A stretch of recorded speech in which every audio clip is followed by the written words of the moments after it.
Good afternoon, everybody. Looks like we have, sorry for the delay, just a little bit of technical difficulties. My name is Jack Harkness. Welcome to i612's panel on gaming. We got a good lineup here of panelists here that you see in front of you, uh, and we're really excited about it. If you guys have any questions during the panel, feel free to type them in the chat and we'll address them in the Q&A portion. Uh, let's get things started and I'll introduce our keynote speaker, Nathan Lindberg from Super Awesome / Epic Gaming. Nathan is the Global Commercial Director of Gaming at Super Awesome, an Epic Games subsidiary. As a veteran of brand partnerships in the world of video games, Nathan is focused on education and activation in the space to ensure it is a safe and positive environment for all. Nathan has been at the forefront of emerging technology and industry evolution in video games, from the print to digital transformation while at GamePro, community marketing at Curse to finally esports, live streaming, mobile, and the creator economy at Twitch. Thanks, Nathan, for joining us, and looking forward to it. Thanks, Jack. Excited to be here. Awesome. Well, I'll let you go whenever you're ready. Fantastic. You passed me the controls. Yep, you got control. Wonderful. Oh, that is just nothing but trouble. Hi, everybody. Thanks for making time today. Really excited to talk a little bit about kind of the gaming space, the opportunities, the things to be aware of. Yeah, as Jack had mentioned, Super Awesome is an Epic Games subsidiary. For those of you that might sound familiar to, Epic Games makes famous products like Fortnite, Rocket League, Fall Guys, a couple of the more popular titles in the world today. Super Awesome got started a little over 10 years ago, actually. Just celebrated our 10-year birthday this past year, really focusing on youth culture and youth marketing, and making sure that things like compliance don't necessarily get left behind, but also don't impact creativity and credibility with talking to audiences. So really excited to be here today to talk a little bit about kind of the industry, the opportunities that exist, and give a little bit of data, because data is really good to talk about and good to give case studies on. But really talking about Gen Z, your future customers, right? How do they fit into the gaming universe? What is this whole metaverse thing going on? Hopefully Jack didn't put some drinking game together with metaverse references today, but we'll try to keep those to a minimum. Talk about some popular gaming platforms, talk about driving success in the space, and then we'll have, I think, a much more robust conversation with some other educated folks to myself. But just to kind of give I think a lot of people still have this idea of a kind of a fat recluse in their parents' basement when they hear the word gamer. And that is certainly not the case. Gaming has become a platform that is not only a place where a majority of young audiences are spending their time, but every generation you have higher and higher percentages of people spending their time in these experiences. Social is still king, but certainly when you look at other opportunities, other places where they're spending their time, they're playing a lot of video games.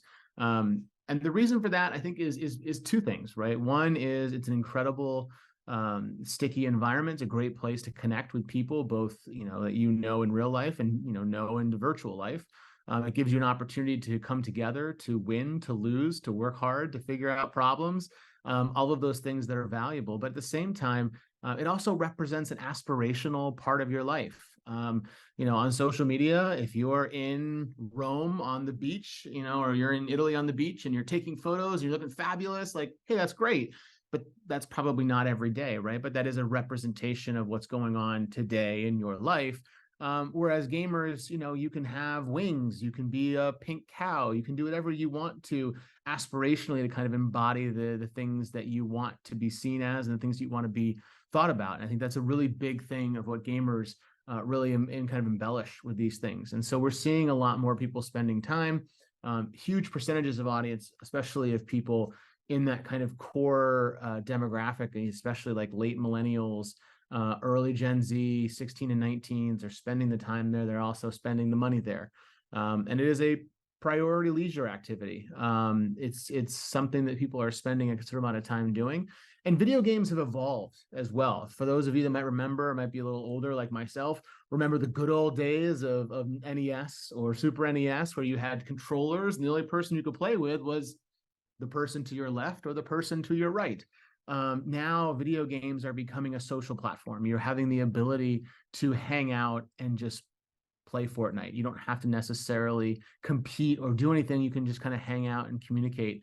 And we're seeing that more and more as a destination for communication, in addition to a place where you can get challenged and have the things to be able to do. And that's not to say that older audiences, and when we talk about older, we're looking at 30 to 49, which for us is an older audience. I certainly take offense to that, but we'll go from there. But it is becoming more and more of a leisure activity for more and more individuals. I think the pandemic really spurred this on in a lot of ways. It really kind of created a necessity for connection. It created an opportunity for people to have genuine connections and opportunities to socialize when they are outside of an IRL in real life environment. And that's something that I think really has stuck hold with people. As well, when you start to get into those that have retired, 55 plus, the silver snipers, as they are called sometimes, you're finding a lot of folks who have retired from the workplace who are no longer able to connect with folks like they used to at work. And they're finding that connection point through video games. And they're having a great outlet opportunity to be able to connect and build relationships and build rapport with their fellow folks. I know this stat and this dot, these stats have been out there. I'll run through them quickly, but a lot of money is spent on video games, whether it's buying video games, buying in-game items, skins.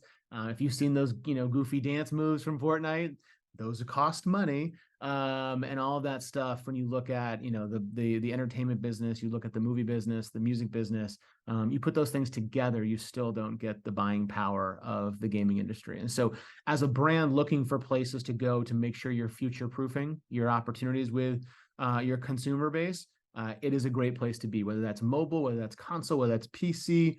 Gaming is happening all over the place, and more people are identifying themselves as gamers. We talk about metaverse. There's a lot of enthusiasm here. I'll use the word enthusiasm, and it's rightfully so. There's a lot of great things that are coming here. The idea that I don't have to go and log into my separate accounts every day to be able to synonymously move through the universe is awesome. And I can't wait for that day to happen in 2050, whenever that actually becomes possible.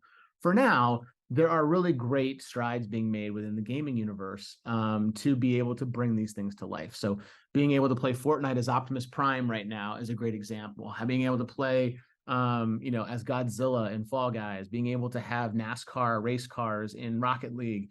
There are lots of ways that we are bringing IP and we're transferring things to give consumers the ability to play the games that they want to play the way that they want to play them. And so when you look at all of these different ecosystems that have arisen over the last 2 years and have probably got the title of metaverse in some capacity, you see 3 real definitive winners right now in terms of size and scale. It's not to say that Decentraland and Sandbox and stuff that are not valuable places. It is to say that, unfortunately, when you talk about scale, which many brands care about, having a certain amount of scale is necessary. And these are the 3 environments that have really dominated from a scale perspective. So when you're thinking about this space, it doesn't mean you can't go into those spaces, but you're talking about thousands of players a month, whereas these environments are millions and sometimes hundreds of millions of players every single month, depending on the specific region. And there's lots of great things you can do, and it looks great too. Fortnite just reintroduced Unreal Engine support for Fortnite Creative. So you're seeing these beautifully vivid experiences. Roblox has now launched new experiences there. You're starting to see a really beautiful thing. It no longer looks like an 8-bit, right, kind of slapped together thing. You're seeing a really great kind of an overall environment, stunning quality, really nice look and feel. And as you're seeing this place grow and as you're seeing these spaces adjust, people aren't just playing for a little bit and leaving. You're seeing more lifelong gamers. People are playing Fortnite for 10 years now. People have been playing Roblox for 5 or 6 years, are still playing Roblox. Even if they went from being a 12-year-old to a 17-year-old, they're still playing Roblox. And you're seeing the age demographics of these environments grow, and you're seeing their core key demographic points of 17 to 24, which is everyone's favorite young and impressionable target audience. You're seeing that grow in substantial ways in these ecosystems, whereas 5 years ago, 80% of the audience was under 12.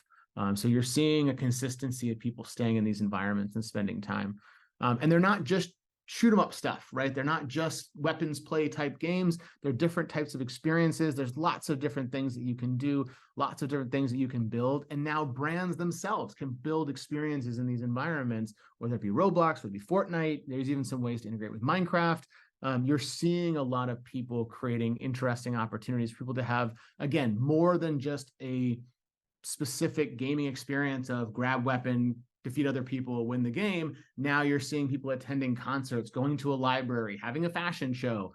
The possibilities are endless in terms of these things. And that's really an important key aspect of all of this, which is that being involved in gaming doesn't mean that you're just inside of Fortnite, right? Or inside of Roblox. Like, you can do a lot of things in this space. And I'm sure as a group, we'll talk more about this area, but there are people that are playing games. There are people that don't have the time to play games, because if you haven't noticed, video games no longer tend to have a pause button. So being able to watch games has become more and more important. Being able to talk about games, being able to kind of create content around games, all of this stuff is feeding the flywheel of gaming as a language and as a connection point for consumers. And it's really important for brands to think about. You don't have to be in a game to have a gaming strategy, to have a connection point with gamers. It's very, very relevant and credible to do things on live streaming and VOD platforms. It's very relevant to do things within Discord communities and stuff like that. There's lots of ways to feel engaged with this community. You do not just have to be in a game to do gaming. I think that's a really big kind of important point that we talk about. And word of mouth is key. Everyone talks about these things. This is a great place where you're getting a tremendous amount of credibility. And just like when brands do things that consumers like, consumers will support them more and more. And so doing things that are great for the community, giving value back to the community, really important part of what you're trying to do with your success in this space. With all that said, it's not easy. There are easy ways to do it. Media and advertising solutions are prevalent. There's great ways to do more simplistic ad buying to be able to be in this space and participate. But if you want to be in and you want to be engaged with this audience, you want to build experiences and communities and stuff like that, you're going to have to invest time, resources, effort into a long-term strategy in this space. Doesn't mean it's not a good idea. That's actually, the brands that have done it well have had tremendous success and impact within this space. But it is something that people, I think, tend to underestimate the investment and the strategy, not just of money, but of time and effort and everything else. Because if you're building experiences in these environments, you're basically building a video game.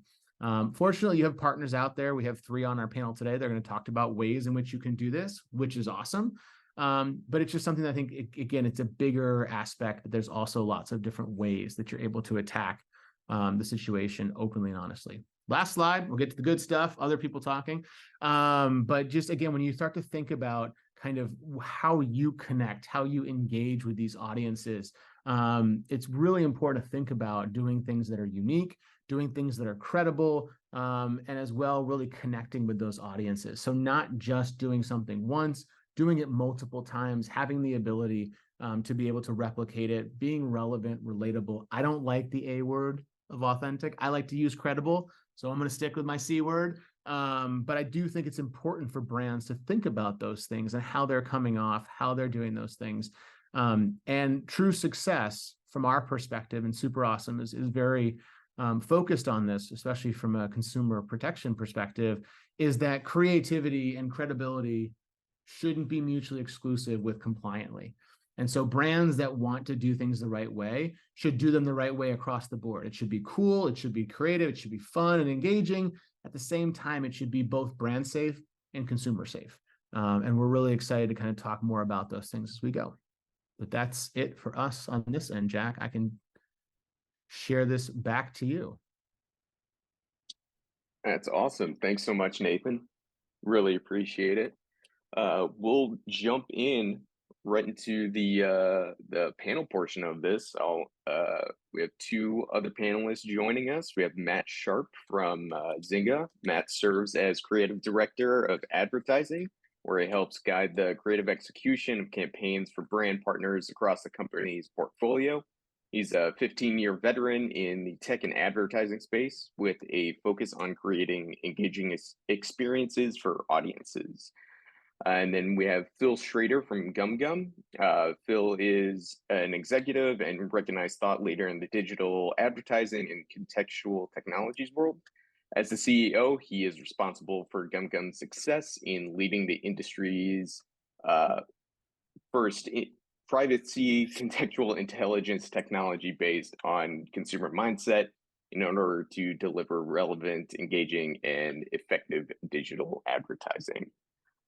So great to have you all here, guys. Matt, I'll get your video all squared away here. 1 second.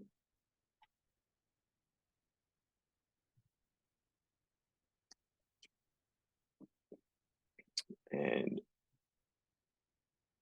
now, Jack, Nice to be here. This is where you say, we told Matt at the start, don't turn off your video because then we're going to have to pause. We're going to have to transition, create an awkward moment for everyone. And this is where I say, I know, but I had a family situation come up. The kids are here. It's summertime. But more importantly, we're here, just as importantly. And can't wait to get this conversation going. Thank you. yeah, no, it's gonna be great. Maybe have your kids play some video games and yeah, they know a thing or two about that. Yeah, definitely. Well, again, thank you all for joining us. We'll get into some questions here, but I think first and foremost, there's kind of a in terms of gaming, I feel as if some brands or other companies aren't really sure how to, make their way into the space, or some companies, it's their first time, getting in here, and it's a lot. It's a lot to take on. There are vast amounts of possibilities, as Nathan said in his keynote. So I kind of want to hear from all of you on this one. How do you start? What's the approach that, and the main things that people need to think about when bringing these up to their clients, or bringing this avenue up? What like a walk, run, crawl approach is it to get this off the ground? Matt, why don't we start with you on that, if that's all right? No, totally. It's funny because Nathan said something interesting in the keynote where he said, well, gaming is growing, but social's king. You know what I see? Gaming today reminds me a lot of social in 2010. I've said this before, 2009, where people are like, yeah, everyone's there. Yeah, it's growing crazy. Yeah, people are there at scale, but they're stuck on this stereotype of what a gamer is. And every time I think we're out of it, someone at a major brand says, I know, but we're not really looking for, the male audience. It's like, bah. So I think part of it is realizing from a brand standpoint that the audience is there at scale across all demographics. They're all there. Additionally, I think when brands approach us for the first time and we have the kickoff call, Jack, to your point, they are sometimes in a position of, what do we do? How do I look in front? Like, we know we need a gaming strategy. And I come at this from a mobile gaming standpoint. And so what we do is the same thing we do with clients across every campaign, which is we say, what are your KPIs? What is going to be the scoreboard that we're all looking at and that we can all dander towards to realize that we've won following this execution? And then everything's built on top of that. Let's talk in your language. Okay. Awareness, purchase intent, affinity, all these things. We will build out an execution alongside your brand voice to deliver on that. And I think that's kind of how we hold people's hands and we walk people in. We introduce them to the concepts by starting at that common nature of the KPI and then building a structure around it that's native to this environment. Awesome. Phil, anything to add there? Yeah, totally. First, it's nice to be back. I think I did a panel, it was in 2021 in April, around cookie deprecation. So glad we were on the right track there, gum on that, because now we're here. Stuck with that. So I would hope that we're also here for the gaming one. But I think your question is amazing because it's overwhelming, especially how we see it with advertisers and brands. right now there's just so much happening in our space. You have the emergence of CTV, you have gaming, the social evolution. And so you have our partners really first trying to just take a step back and understand and navigate all of it. So the way we work for our partners really interested in gaming is really focus on one, education. I think we'll talk a little bit about what does it mean in gaming? What are the types of different ads and creatives that even exist? Because I think we still have some, stereotypical, assumptions around the ad creative experiences that actually happen in gaming, right? Which I know we're going to talk a little bit about. I think the second is, to Matt's point, we want to make sure that, advertisers and their agency partners understand the scale exists, and the scale exists across totally different types of demos, right? For us, like even looking at the sports genre in our reach, that's 50-50 between males and females. That's going up to household incomes of 125,000. And so there are those opportunities where you have strong buying power audiences that are really present. I think third is level setting and helping them understand what the expectations should be. And we'll talk, I'm sure, in some of these questions is that it is new. And in some of these new formats, like the ones we prioritize, intrinsic, which is non-intrusive integrated advertising into gaming at scale, it's really about what are those expectations? How are creatives set to really adhere and drive the most value? What types of measurement is truly available? And then finally, it's put your money where your mouth is. And we need to be able to support that with data and research and showcase that, which for us is really a critical piece to give that level of safety and build that level of trust to an advertiser or their agency partner who are ultimately looking to kind of take the leap and the step into the gaming space. Yeah. I Go would ahead. I would just conclude. I think that there's a lot of really great kind of sentiment here in terms of what the things. I think honestly, in my experience, partner choice is much more valuable and much more important than what you actually do, because there's a lot of folks rushing to this space to service needs in growing areas that are somewhat built out, somewhat not. And it's very easy to hear, and to taste snake oil and to be like, wow, this sounds great. It sounds incredible. I'm going to win me a Cannes Lions. This is incredible. This is exactly what I need. And the reality is that a lot of these things are not ready to go in the way that brands need. So I think understanding who your partners are, understanding and having access to these types of opportunities where you're put in front of groups that can talk intelligently and thoroughly about their products, their services, their offerings, really doing partner vetting, I think, is probably one of the most important things a new brand can do in this space.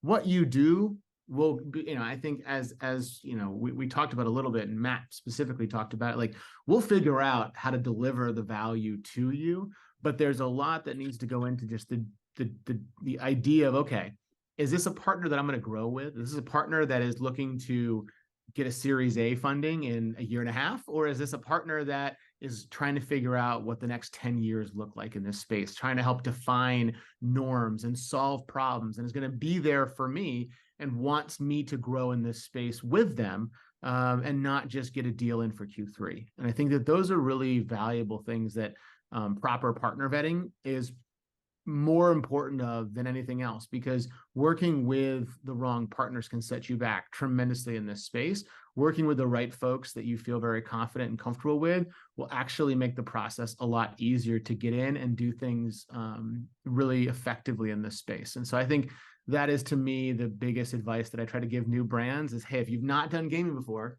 that's okay.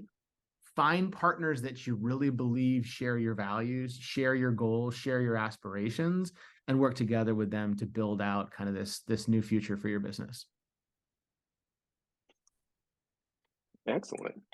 Yeah, so there was some mention about different types of ads within video games or outside, maybe on, splash banners at the bottom or pages that come up while you're actually playing a mobile game or anything like that. Can anyone expand on, the different types of units or ways that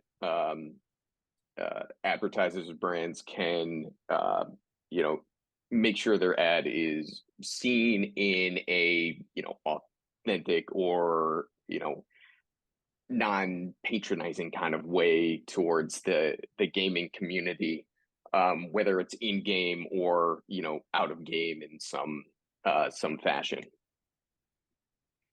Sure, I'm happy to dive in on that. Just for everyone on the call, like the IAB, has identified, I think, around 4 types of, in-game ads, those being intrinsic, interstitial, audio, and adjacent. And when you look at those, intrinsic is where GumGum focuses on helping brands, and that is to help their creative be in this non-intrusive way and feel integrated into the mobile game environment. So, we recently did a study with Johnsonville, right? And so Johnsonville came in and they actually put all of their ads and signage in stadium games. So as you're playing the different mobile games, the signage looks just like the reality of a physical world sponsorship into gaming. And those are the types of like creatives that we focus on. And the IAB then is continuing to work on all of those guidelines.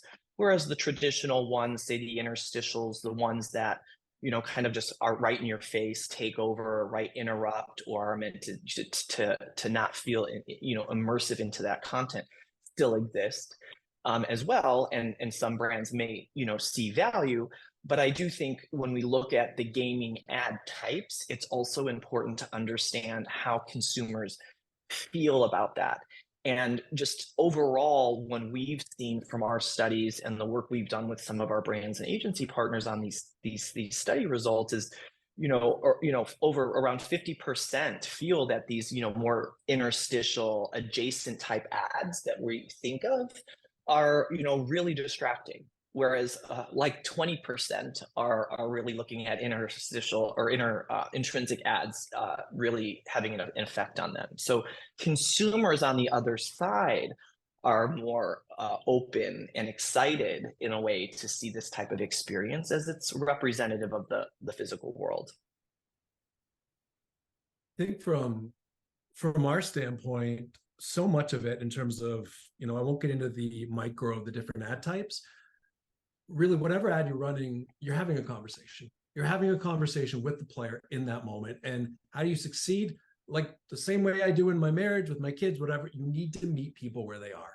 You cannot come at them from left field with your voice, your message, without being considerate to where they're coming from. And so, I think to Phil's point, when you have these out of nowhere ad experiences that are like smack, cool that you're enjoying your game, but we're going to give you something entirely different. No, what you do is you create more of that native experience. And whether that's leveraging in-game properties, elements, titles, brand, so that it's woven into the experience, or like people focus just on the UI. I think even things like rewarded video. How do you get yourself into the experience? That person's playing. They're immersed in that activity. They're completely locked into their game. How do you involve yourself? Help them. We used to have brands say to us, you know what? I feel like I'm bribing users with rewarded video, bribing them to watch my campaign. It's no, you are sitting in the passenger seat next to them in the racing game they're playing, and you are giving them the fuel they need to finish first. I can't make it any more clear than that. And so I think those native processes and experiences are essential to delivering a successful creative, no matter what conversation you're looking to embark upon. And I just want to add with Matt's point there, because I think it's a good one, is that, and this is all actionable today, right? And I think to Matt's point, it's, we did a campaign with the Minnesota Department of Health, right, around no anti-vaping. And it was geo-targeted and it was a big out-of-home activation. And then to be able to bring that into the gaming environment, also geolocated, right, engaged and immersive into those ad experiences, it really meant the physical activation within the gaming activation and bring that awareness. And I think that then is intent. That is thoughtfulness by the advertiser. And that is a way to really get their message, seen and really truly connecting to a consumer by meeting them and allowing them to stay in the environment in the way that they want while adding value at that moment and successfully delivering your message. Yeah, I think that, also the thing to keep in mind too is that the world of advertising is slowly and, well, not slowly, it's quickly running into the world of content. And you're seeing more and more of these kind of overlaps of advertising and content together, brand built experiences, brand built environments. And I think what's interesting, we're seeing as well, we worked on this with Adidas last year. They used environments like Fortnite Creative to build an experience, a very vivid gaming centric type of experience. And they took that content and they cut it down into 15s and 30s and 60s and were able to run those as much more credible, much more relevant content to young audiences than maybe their normal creative might be. And so I think you're starting to see brands more and more, I think absorb this idea and appreciate the fact that gamers are a big, audience of people. And that even if they don't play the game that you're talking about, or even if they're not necessarily, as hardcore of a gamer as others, seeing brands take the step to invest in the space and have content that's relevant and, and communicates some of the same values makes a tremendous difference, whether that is traditional units or really custom creative units. But we're seeing people take more and more advantage of the opportunity to do both and to create really cool, relevant content, and then leveraging that into some of more of the high reach kind of mass scale ad units you see. But having that conversation in a lot larger capacity, I think, is a really intelligent way to also connect with this audience and let them know that their passions are your passions, and that there's no easier way to do that than by really immersing yourself with creative that speaks to that. And you don't necessarily have to go out and, reinvent your brand, but you can find pieces of your brand that connect with the gaming space and find that to be a really natural avenue to kind of go down. Are there any challenges that you guys have seen in your experience when advertisers first come into the space? Is it obviously there are going to be some, but are there some like unexpected or, in your experiences, maybe expected challenges that people might not think of immediately when they're hopping into the space for the first time, or, something that's a continual issue that is being worked on in the back end around the industry? Yeah, no question. People want to take the playbook from an arena that they know and apply it to one in gaming. I mean, I won't speak for anyone. That's our biggest one. They're like, we do this on social. Facebook in 2021 had the 20% rule for tech. We're doing this, we're doing that. Cool. 80% of that might stick, maybe not, but 20% doesn't. And so that's the challenge. You know what? Not so much a challenge, that's the responsibility. So what I communicate to our team, it's our responsibility to communicate to our brand partners how to best position themselves to win. If we come out and we're confident in our suggestion at Zynga and we say, okay, to reach our players, do this, and they say, nah, not interested, we're going to do what we're doing over here, that's our fault. It's our responsibility to educate them and give them the ammunition they need. And so as of the challenge, it's the forever challenge of people wanting to reproduce a campaign that they made for social, like Instagram, Reels, whatever the case may be, slide it into our arena and not make any adjustments. I think that's when we see a lot, and it's getting better. As I said, gaming is growing, it's getting better, but we're not there yet. I would agree with Matt. Like when it comes to challenges, it's just one, coming into it with a little bit more eyes wide open to what the environment currently is offering and seeing how that fits into what your ultimate goals are. For us, one of the challenges that we see is it's now a new environment. And so it's agencies and brands like needing to allocate a specific budget. And is there a specific scale to this specific demo or reach I'm trying to get at? Right? And then what is the measurement and the attribution? And can I have the same so that I can run that across these other environments that are way more mature, like social or display, for example? And so for us, I agree wholeheartedly with Matt. It's our responsibility to help them get there. And so for us, even at GumGum, the reason we think gaming is such an amazing space, because yes, it's about contextual, and it's at the mindset DNA of who GumGum is, in supporting using our AI contextual tech across digital environments to find and capture those moments. But in the gaming space, this allows us to provide multiple touch points to that target consumer, right? So we can help you be a part of a bigger strategy that doesn't make a sole buy have to happen with just gaming, and they can stay connected. I think the other thing is just making sure that we are doing as much as we can on softening the ease with creative.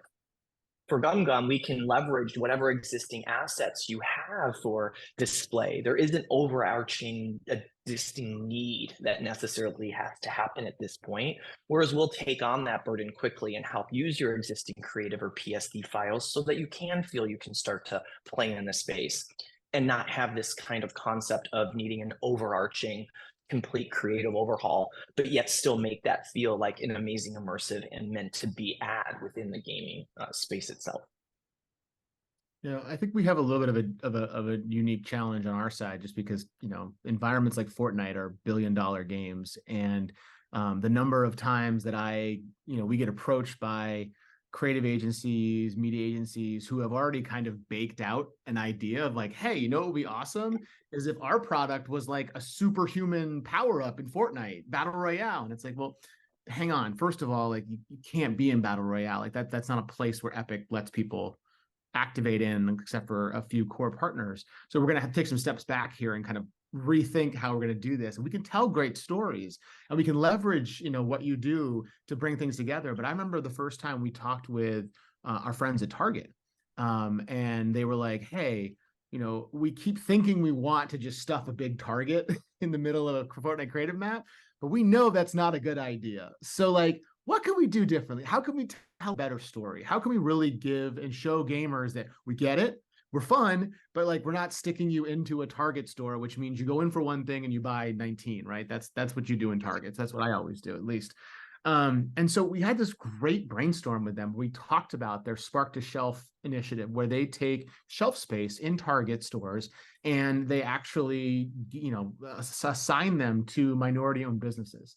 And so instead of creating stories about the overarching brand of Target, they actually created sub-stories for their Spark to Shelf brands and told their story through the Target Fortnite experience. And so you had the fun things where Bullseye's there and you had shopping cart races and stuff like that. Then you also learned about some of the incredible businesses that exist within these Spark to Shelf areas within your local Target store, and what it means for those businesses, and in a really fun and educational way, but also enjoyable for a player experience. And I was really impressed with their level of desire to really blend in from that perspective. And so I think as we think about those things and talk about those things, like a lot of brands make the misperception that like, oh, me coming into Fortnite or to Rocket League or to whatever is like the greatest thing for that video game that's ever happened. And I assure you it's not. It doesn't matter what your brand is. However, there's a great way for your brand to have an awesome connection with a really popular video game amongst Gen Z. And it comes with a little bit of finding that common ground, having a little bit of that hubris to say, okay, how do we work together? How do I work within the confines of what exists to be able to make something great? And I think that's one of the things that great partners will do, is they will sit you down and they will say, hey, let's figure it out. But on this first jaunt, like maybe let's reel it back a little bit. Because my favorite comment that I get all the time, wait a second, Fortnite has gunplay? Like, yes. Weapons play is a normal part of the game. It's rated T for teen. It's just like watching Star-Lord pew pew pew in Guardians of the Galaxy. But in video games, people can have a different take on it. And so I think it's those things that are most important from our perspective, and the way that we talk to brands is really understanding those environments, but also understanding that those environments are self-sustaining ecosystems that have tremendous scale. And so finding your way in may require a little bit more give and take. And I think that's a really important part of finding success in this space. Excellent. So kind of alluded to it earlier, a few of you did. Kind of a two-part question here. The role of player feedback within games and the data and analytics of in-game ad strategies. Are there any like data-driven approaches that can be used to target ads to specific player segments? And how does player feedback play into all of that? Because at the end of the day, it's one person sitting down at a screen playing a game, and the community is very tight knit. and word will travel quickly if something is bad or good. Certainly. With Zynga, we're very fortunate in that we have a lot of games in our portfolio across a lot of segments, and we have 250 million players rolling into them. And so we get a lot of feedback. There's a lot of people talking back at you if you do something wrong. And I think number one, with respect to targeting and reporting, I think one of the reasons a lot of brands trust us is that we absolutely have the ability to lock in and target on specific audiences and ensure that the reporting is met with the highest level of integrity. And secondly, I think to the big part of the question, which is player feedback, this doesn't work unless everyone wins. And what I mean by that is sometimes we have brands, to Nathan's point, who come in and are just like, we want our logo to spin off from the top of the screen and land in the middle of the user's property, and this is going to happen. And it's like, cool, you want to be seen. Let's take that principle and deploy it in maybe a separate manner that won't piss off the user who's trying to play their game and not be interrupted. Again, it's about finessing that conversation to where the user can receive the message in a way that's amenable to them, and the brand can communicate what needs to be said. So in a way, we're kind of like translators, We serve as translators between the two parties to ensure that everybody leaves with a smile on their face. Because if they don't, if the user or the brand partners are not happy, we all lose. And we can't have that. We can't have a losing activation. I would echo similar to Matt, is for us, our inventory that's available to have an opportunity for a brand to connect with a consumer is there because the game developer and those games see that slot or that ability for an ad to make sense in their environment and add value and be positive to the experience. Because as anyone, if I was a creator of a mobile game, if I was doing it, I want to also know that my livelihood rests on my user connection and my ability to make sure that that gamer playing my game stays on it for hours and hours and hours. And so when we're bringing a brand's message at scale into the mobile gaming environment, these are all placements that have been in partnership in which this game sees as an opportunity to not only help them, of course, monetize and continue to do what they do well and continue to develop, but also to create an additive experience from that physical to real world in a way that gives something back to their gamer. And then I think as you look at then how do we continue to make sure we as an industry are holding ourselves accountable, it's looking at the ways in which we do brand studies. We do ways to understand, is this having a positive impact, right? How do we make sure we are continuing to sharpen our pencil to continue to focus on that consumer experience? But in parallel, we understand the need for critical measurement and that ability to show what impact these dollars that an agency or brand is trusting in this space are providing back in value. And so from looking at brand studies, the ability to create unique codes that someone can use for a discount, right? Dick's Sporting Goods to find a way to track an ROAS by actually putting something that later could trigger a buy within their stores. Those become ways to measure, are we seeing the success? Because that means it's adding value as well, and they're getting that return. So I think it's a partnership of marriage of both.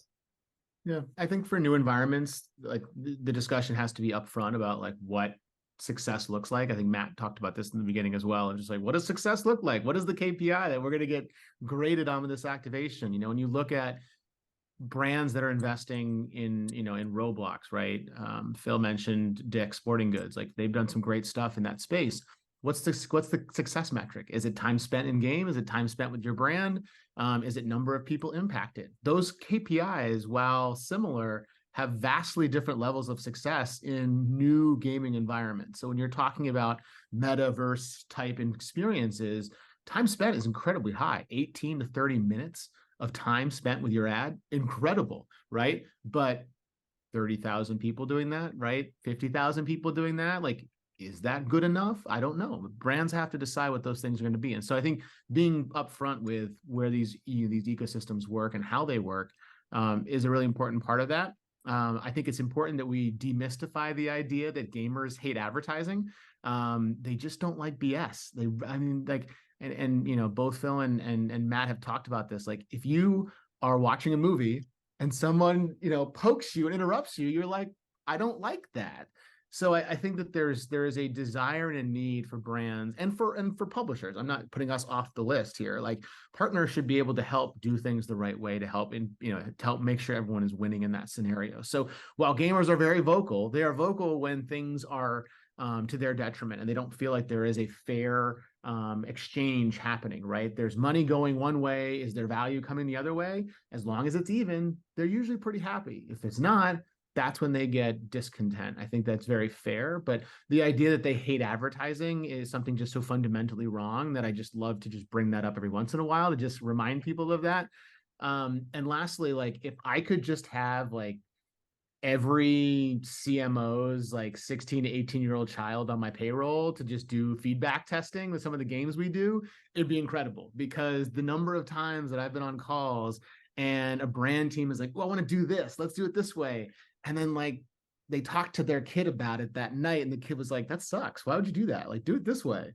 That like there's just so much value and knowledge there. And to that point, like even young gamers, 16, 19-year-olds, they have opinions. They have very strong ideas of how advertising should work for them, with the ways in which they want to communicate and can kind of collaborate with brands. But it's that idea of empowerment. It's that idea of, hey, you're helping to fuel my gaming, or you're helping to sponsor my favorite creator, or you're building an experience in my favorite video game. Like, those are all things that have a fair exchange of value. And I think that's really the key when you look at these things, and you can judge by the amount of engagement you get, whether it's clicks, whether it's views, whether it's plays. You can gain that knowledge pretty quickly and pretty effectively. And the audience is never shy in sharing, which is great. And honestly, like, they're actually very vocal on the positive side too. I don't want to make this a negative thing. Like, we see a lot of things. I watched a video just last night of a bunch of people in an esport in an arena in Las Vegas watching Street Fighter 6, cheering a Chipotle ad, because Chipotle was the presenting sponsor, and the event got to be in a bigger venue and it got to have more people playing in a larger prize pool. Why? Because they put money in, right? Gamers love that. They standing ovation for a commercial. Never seen it before in my life, but it was great. But it reinforces that point of when you do it right and you do it the ways that they're looking for, everybody wins. Excellent. Yeah, so we're coming up pretty close to one here, but I do want to squeeze in a question about brand safety, and see if there's any other guidelines or industry standards that advertisers need to follow when implementing some of these ads. Some things that people might not be aware of straight up upfront, but any ideas on that would be great. IAB. IAB. I like literally yesterday was in an IAB task force for creative standards in digital ad placements. And I'm telling you, there are dozens of talented people from multiple organizations represented in those talks, looking to continue to piece together standards to ensure that everything we just said comes to fruition, i.e., bad actors don't get their way in the door, ruin the ad experience for others. Good actors, you know, the rest of us kind folks, we get to win at scale. And I think if you're looking for any more documentation, the IAB does a phenomenal job of laying out ad standards, recommendations, suggestions based on past usage. That's where I would direct folks. Yeah, I mean, I think from our perspective, coming from like a youth and privacy group and being very passionate about that, COPPA compliance is something that plays in big. Gaming is not just for 16 to 24-year-olds. It's a heavy usage for, you know, users as young as 4 years old.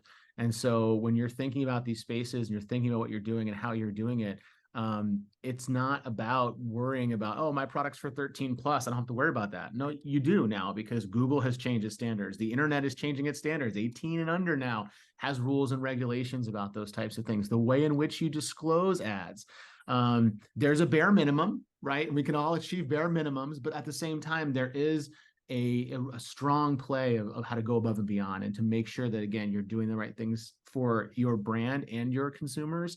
I think that there's a lot of things that people are going to see more and more about privacy and about COPA specifically, GDPR for those of you out in Europe.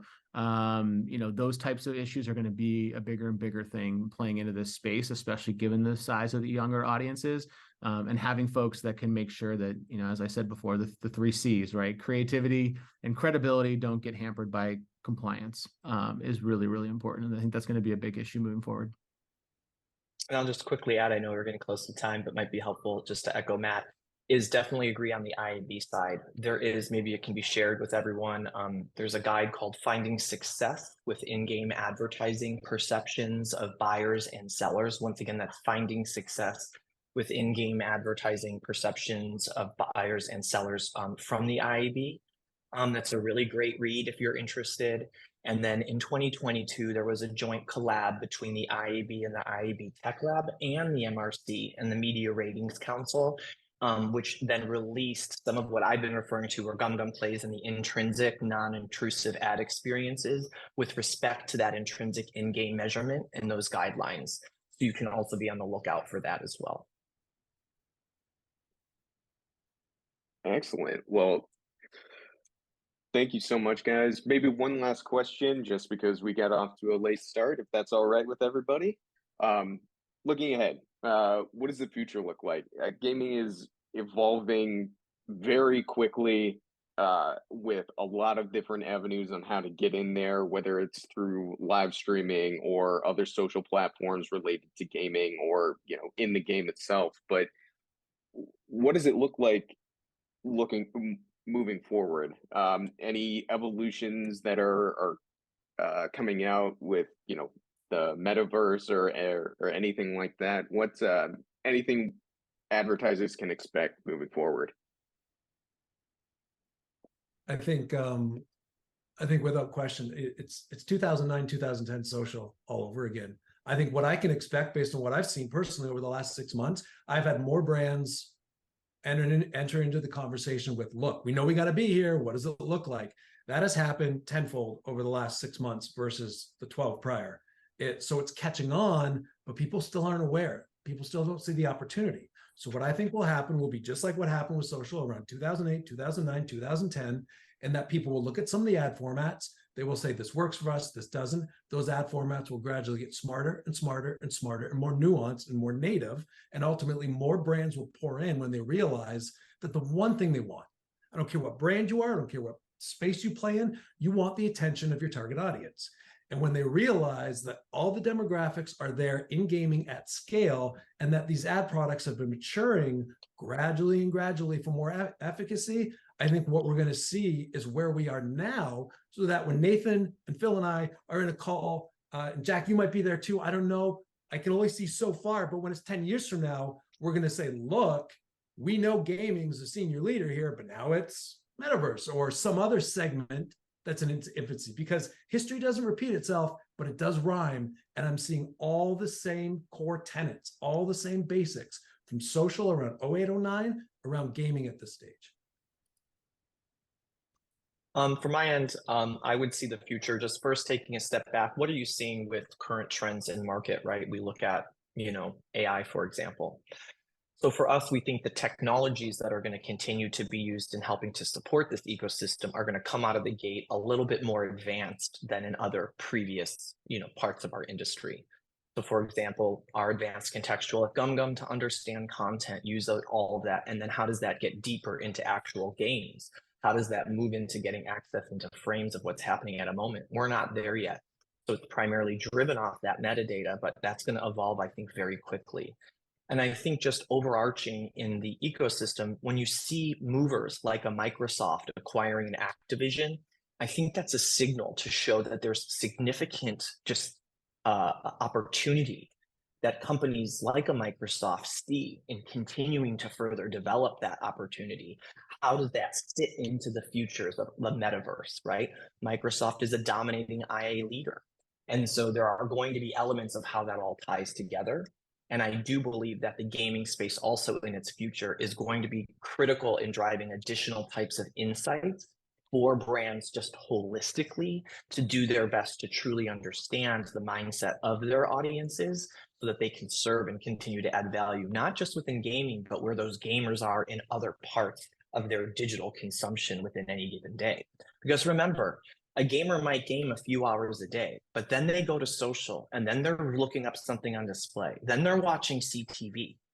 So the connection point of those insights around what's working in the game are critical to connect that mindset across their digital consumption.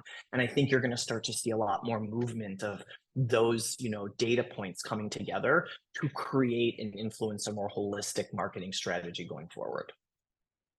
Yeah, I think that we're all headed towards some sort of convergence, whether that's, gaming becoming more social, social becoming more gaming, like you can take your pick on that. But if you're looking at environments these days, you're seeing people now persistently hanging out in one ecosystem and doing the things they would normally do on a number of platforms in one area. And I think that that's going to continue. I think that if you look to the world of and the idea of metaverse, not needing an Xbox Live and a Sony PlayStation account would be fantastic. I could just have all my friends on one list. That would be incredible. I think there are those types of things that are coming along, right? I don't know if we're going to get to Ready Player One in 10 years, but this idea that these ecosystems can kind of work together and you can seamlessly pass through each of them without having to change your username and password and everything else, I think is a really powerful place to be.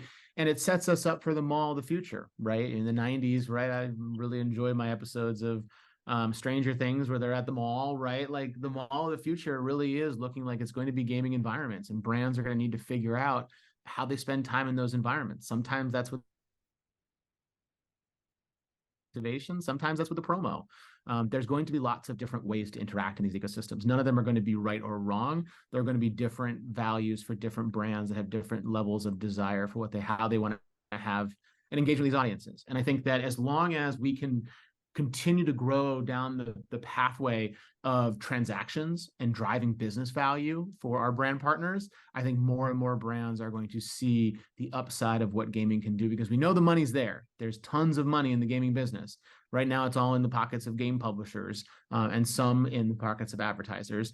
But if there's a way for us to bridge those gaps and start seeing more of these collaborations, in-game items, in-game, out-of-game items, that kind of thing, I think you're really going to start to see a huge uptick when you can start to see a really strong sales pipeline from these types of activations. That's when I think the moment will pivot to a really easy place to be all the time.